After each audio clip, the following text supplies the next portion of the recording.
आज ही Doubtnut app download करें। Doubtnut पर होगा अब आपके सभी मैथ्स, केमिस्ट्री, फिजिक्स और बायोलॉजी डाउट्स का सफाया।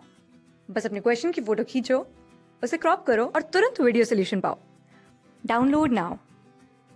इस सवाल में हमारे पास दिया हुआ है कि 2 और 25 ml of H2O2 solution excess of acidified solution of Ki was added।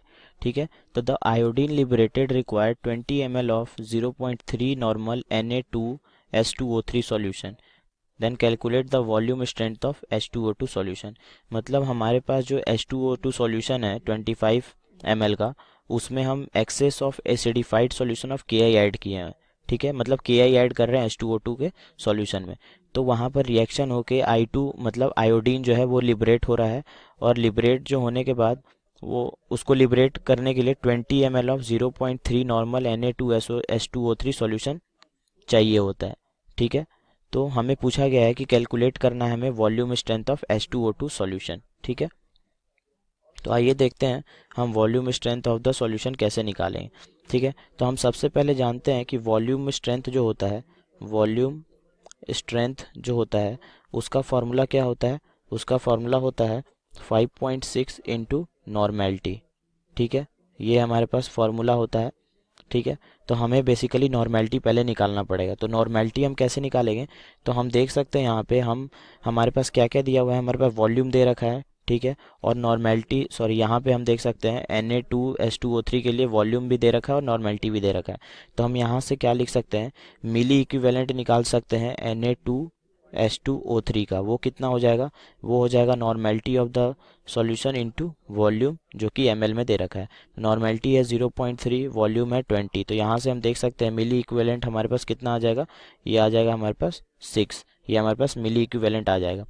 तो हम जानते हैं कि मिली इक्विवेलेंट ऑफ Na2H2O3 जो होगा वो किसके बराबर होगा, वो होगा मिली इक्विवेलेंट ऑफ H2O2 के, and this is also equals to milli equivalent of iodine, because according to law of equivalence, तो मिली इक्विवेलेंट जो होता है वो सबका सेम होता है फॉर अ गिवन रिएक्शन। ठीक है, तो यहाँ पर हम देख सकते हैं कि हम यहाँ से नॉर्मेलिटी निकाल पाएंगे H2O2 का, क्योंकि हमें मिली इक्विवेलेंट पता है। और वो फॉर्मूला क्या होता है, वो होता है मिली equivalent of H2O2 upon volume in ml। तो यहाँ से हम देख सकते हैं मिली इक्विवेलेंट कितना दे रखा है, मिली इक्विवेलेंट हमारे पास 6 आया है, वॉल्यूम हमारे पास 25 ml दे रखा है। ठीक है, तो 25 ml दे रखा है, तो यहाँ से नॉर्मेलिटी हमारा कितना आ गया, 6/25 आ गया। ठीक है, अब वॉल्यूम स्ट्रेंथ लिखना है। तो वॉल्यूम स्ट्रेंथ क्या होता है, तो वॉल्यूम स्ट्रेंथ हम जानते हैं, ऊपर मैंने अभी फॉर्मूला लिख के बताया। तो वॉल्यूम स्ट्रेंथ जो होगा वो किसके बराबर होगा, that will be equals to 5.6 into normality of H2O2, और वो कितना आया है, वो आया है 6/25। तो यहाँ से हम देख सकते हैं वॉल्यूम स्ट्रेंथ जो होगा H2O2 के लिए वो कितना आएगा हमारे पास, वो आ जाएगा 1.344। तो हमें आंसर में यही चाहिए था, वॉल्यूम स्ट्रेंथ चाहिए था H2O2 का। तो ये हमारे पास सॉल्यूशन आ गए। ठीक है, थैंक यू। क्लास 6 से 12 से लेके नीट, IIT, JEE मेंस और एडवांस के लेवल तक 10 मिलियन से ज्यादा स्टूडेंट्स का भरोसा।